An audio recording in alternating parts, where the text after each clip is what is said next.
llegó el momento de abrir una ventana al pasado y escuchar esos pasajes de la historia que marcaron el rumbo de nuestra sociedad. Deje que su imaginación vuele y que las ondas sonoras lo lleven de paseo por un inolvidable viaje por la historia.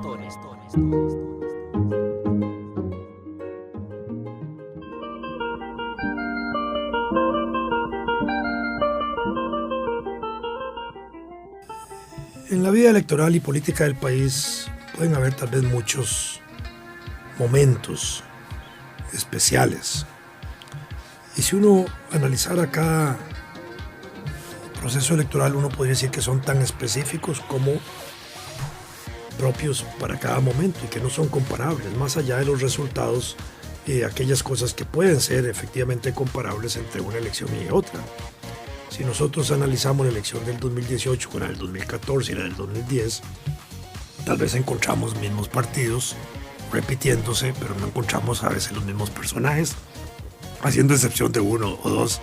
que vuelven a repetir en sus candidaturas presidenciales. Pero no se pueden comparar las dinámicas electorales, lo que son las encuestas electorales, por ejemplo, del año 2014, la del 2010 y la del 2018, no se pueden comparar entre sí para sobre esa comparación sacar proyecciones de lo que puede suceder en la elección del 2018. Porque aquí juegan la dinámica diferente. Una elección interesante fue la elección de 1939. En aquella época estábamos en vísperas de la Segunda Guerra Mundial, pero también el proceso electoral se produce cuando estalla la Segunda Guerra Mundial. La víspera de la Primera Guerra Mundial estuvo marcada por el ascenso de Hitler en Alemania, por el desarrollo de Mussolini en Italia y por el imperio japonés en el Extremo Oriente. Las acciones políticas de estos gobernantes conducían a impulsar un expansionismo de Italia sobre África, de Alemania sobre Europa, de Japón en el Extremo Oriente sobre China y otras regiones. En el caso de Alemania, que fue como el motor de ese proceso, condujo inevitablemente en 1939 por sus acciones militares a ocupar Polonia en agosto, y ahí inició un proceso de expansión con el objetivo de liquidar la revolución soviética existente en aquellos años. Y su objetivo político era, obviamente, acabar con la Unión de Repúblicas Socialistas Soviéticas y, de paso, asegurar la limpieza de la raza alemana, exaltar la raza aria como una raza superior y eliminar, en un objetivo político étnico, la población judía y otras poblaciones que Hitler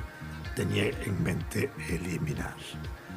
Para esa época, 1936-39,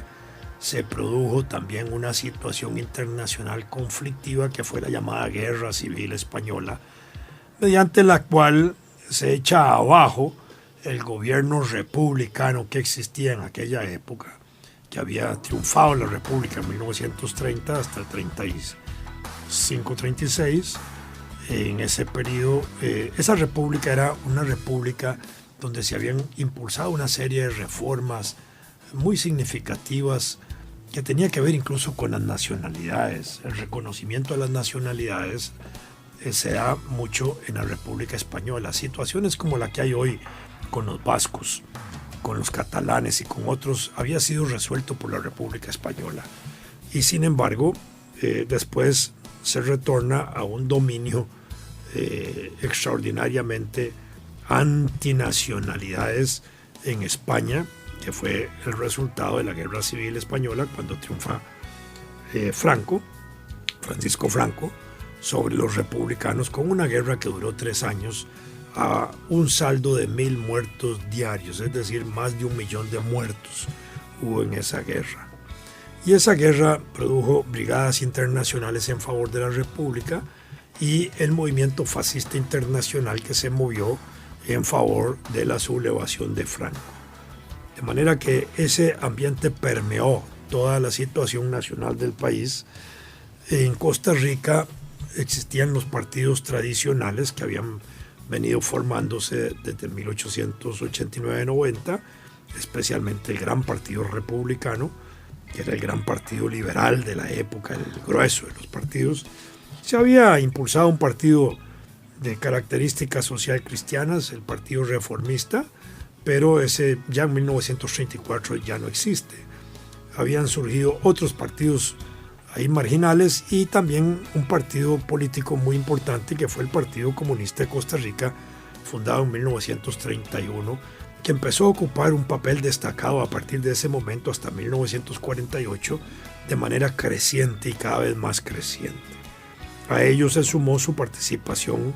en conflictos sociales y laborales de la época, entre ellos la huelga bananera de 1934 y la perspectiva de luchar en Costa Rica por una sociedad socialista avanzada. 1935, frente al desarrollo del fascismo internacional,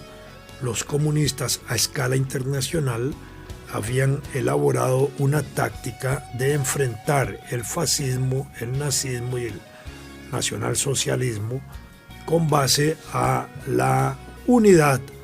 de grupos nacionales en el interior de cada país interesados en defender la democracia,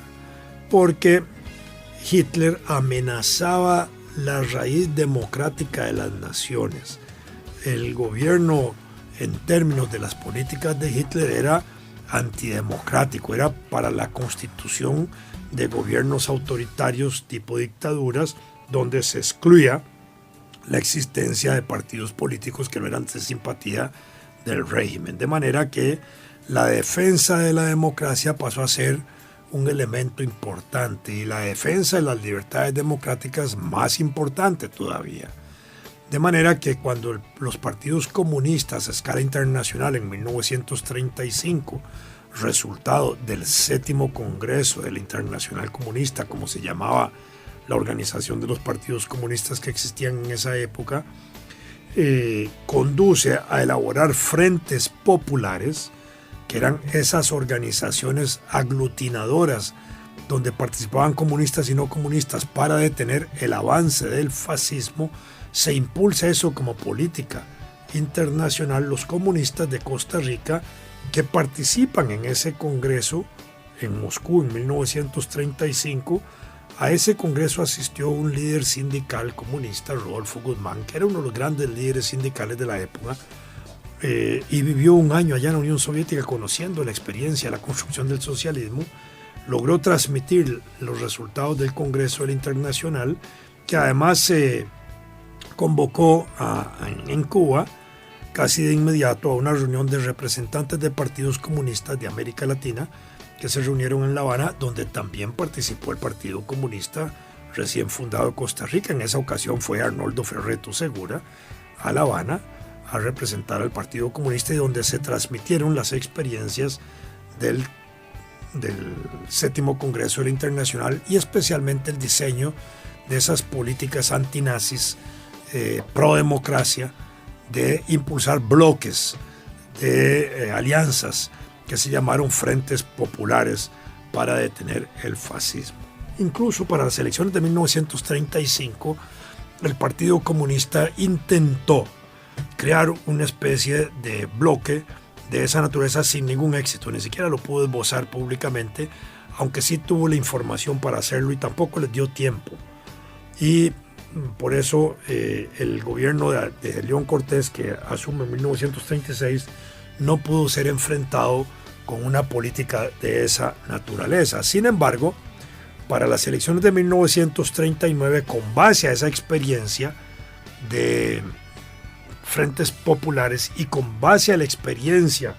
importante que se estaba viviendo en Costa Rica de un gobierno autoritario como era el de León Cortés, que incluso había anulado la elección de un diputado comunista, el gran poeta Carlos Luis Sáenz Elizondo, 1938, que anularon su elección y anularon también la integración del Tribunal Electoral de la época, el Partido Comunista, frente a las posibilidades de ascenso del aliado de León Cortés, que era el doctor Rafael Ángel Calderón Guardia, fíjense en lo que estoy diciendo, el doctor Calderón Guardia era el candidato de León Cortés. Calderón Guardia venía siendo diputado desde 1934 de manera continua, a la par, igual que Manuel Mora, desde 1934, líder del Partido Comunista, eran compañeros del Congreso y probablemente ahí empezaron a hacer sus lazos de amistad que después logran materializar en las grandes reformas sociales del 43. Aquí Rafael Ángel Calderón, de tradición social cristiana muy significativa, logra, con el apoyo del gobierno de León Cortés, un acuerdo con la Iglesia Católica de darle apoyo a Calderón Guardia para las elecciones del 40, a cambio de derogar las leyes liberales de 1884. Se conocen como las leyes liberales del 84, de 1884, un conjunto de leyes que se impulsan en ese periodo, pero que en general habían arrancado desde 1882, cuando se había establecido la separación de la educación religiosa de la educación pública. En 1882, el gobierno del licenciado Próspero Fernández elimina la asignación religiosa de la enseñanza pública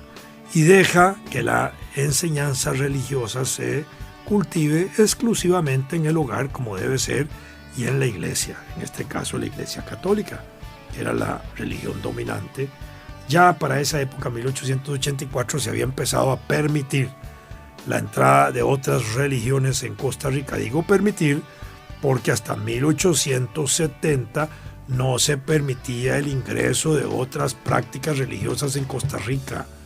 Había prácticamente un monopolio y en la práctica operaba una prohibición de ejercicio de otras religiones.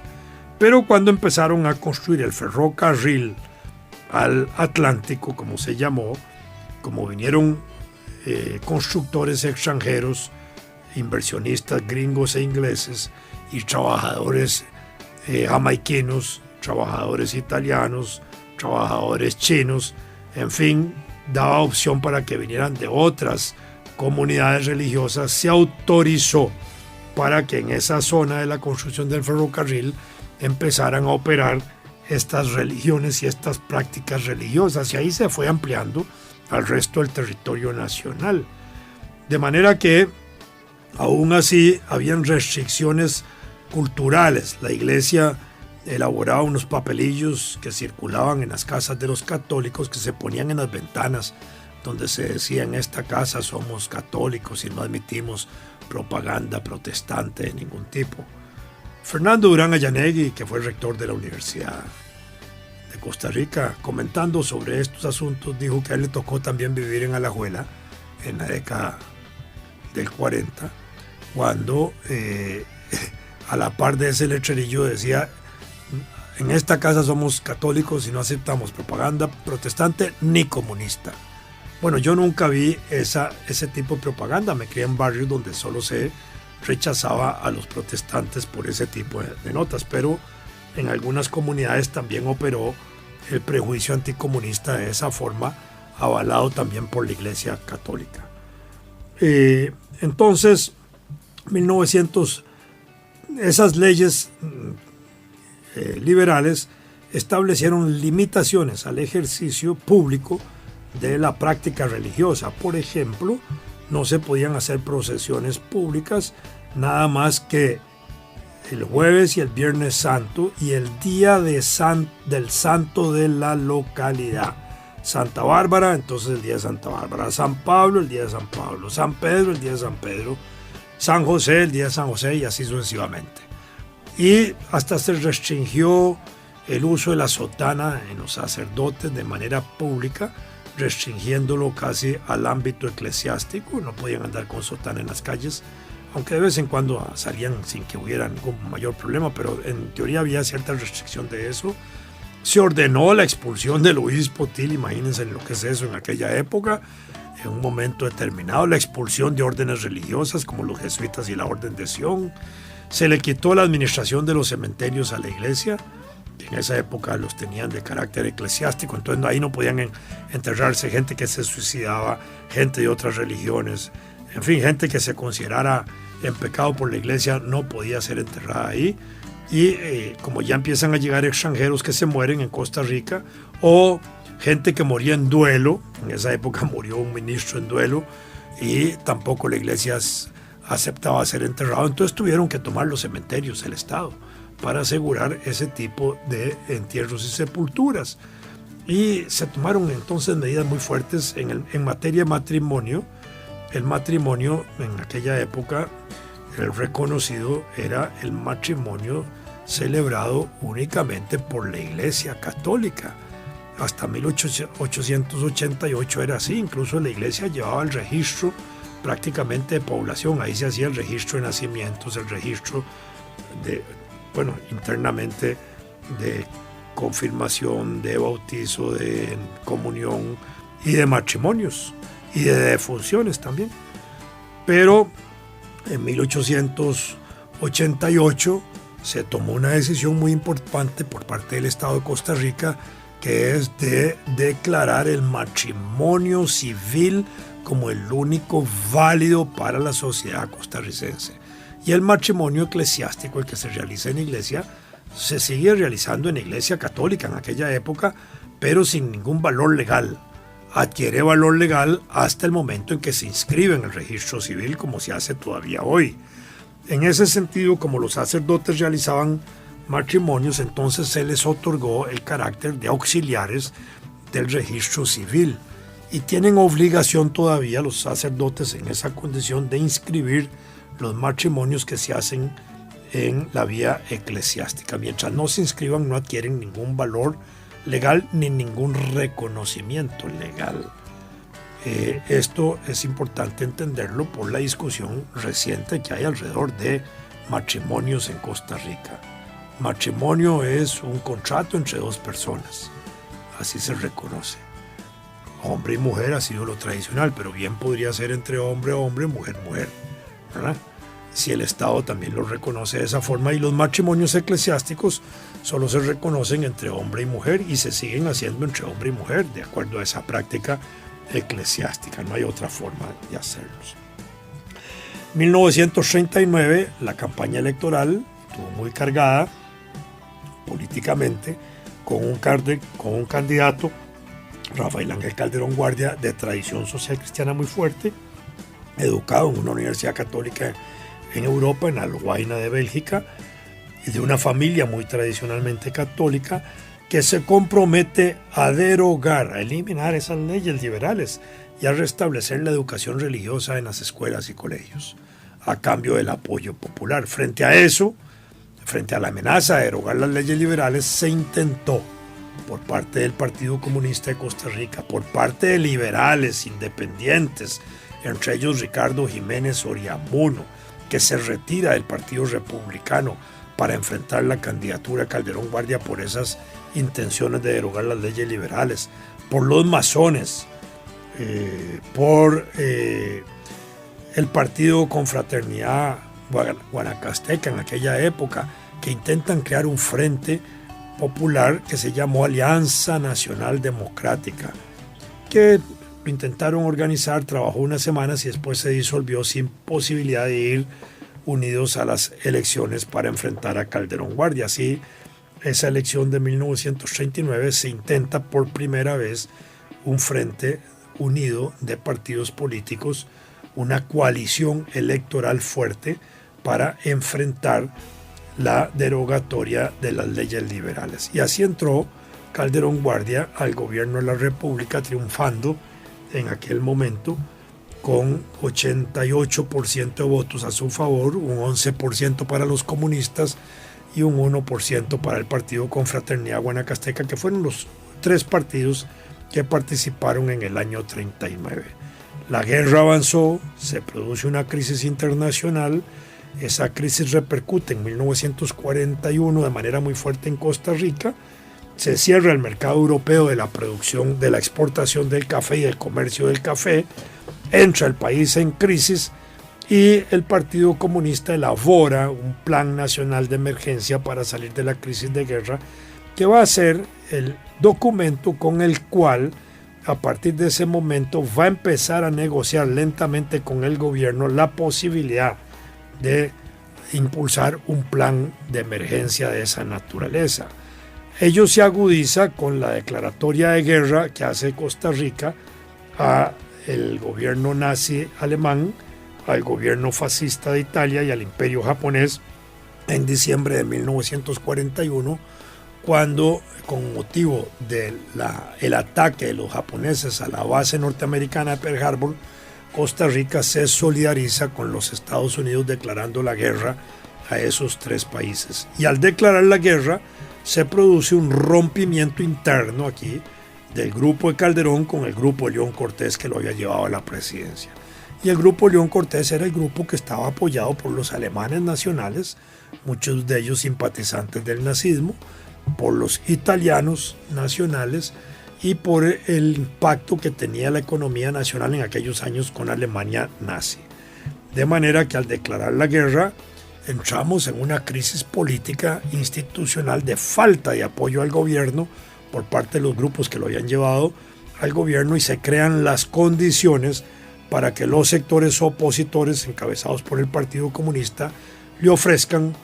al gobierno la posibilidad de continuar sus 2 años que le faltaban, porque había una intención hasta de renunciar al gobierno por parte del doctor Calderón Guardia,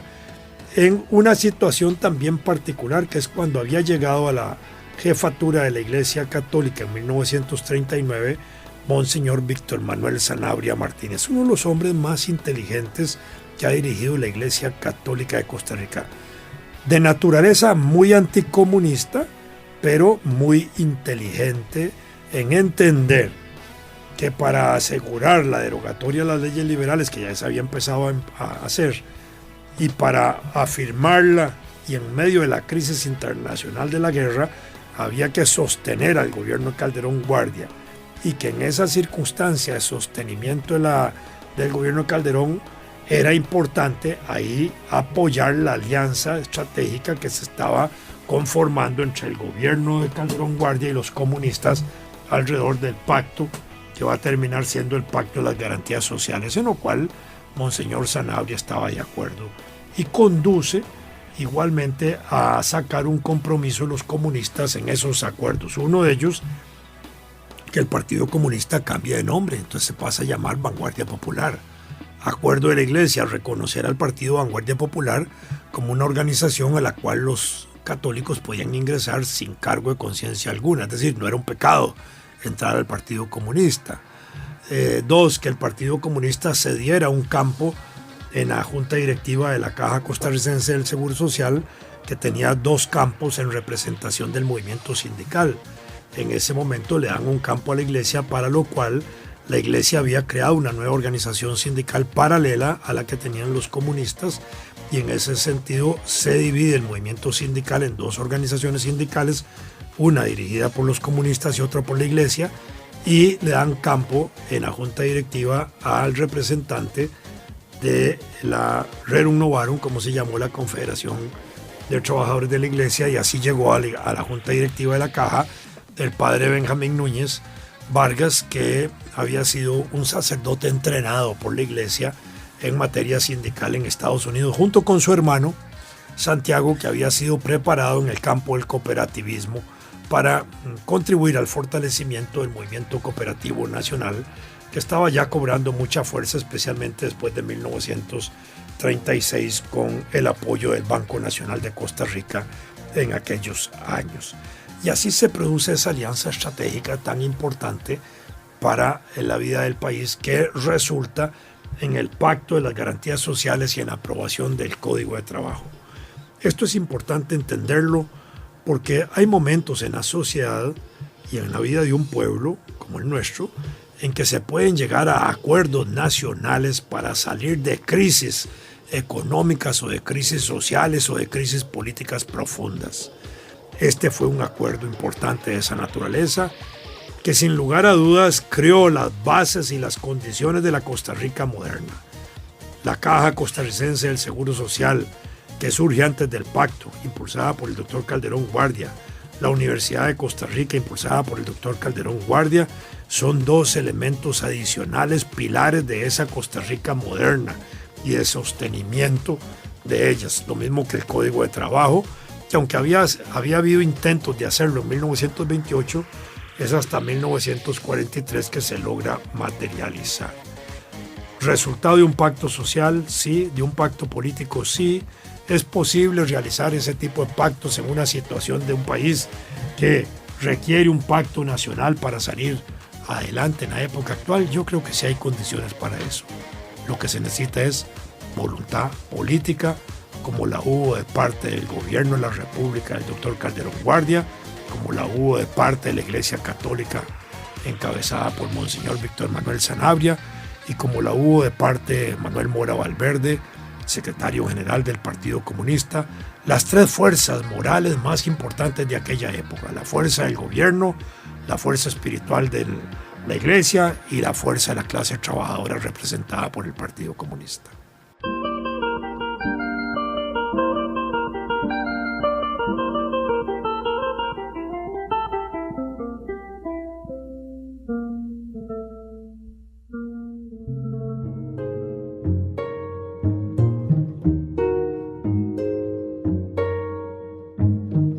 Acompáñenos la próxima semana y sumérjase en el mar del conocimiento de la historia y deje que su imaginación vuele una vez más y que las ondas sonoras lo lleven de paseo por un inolvidable viaje por la historia.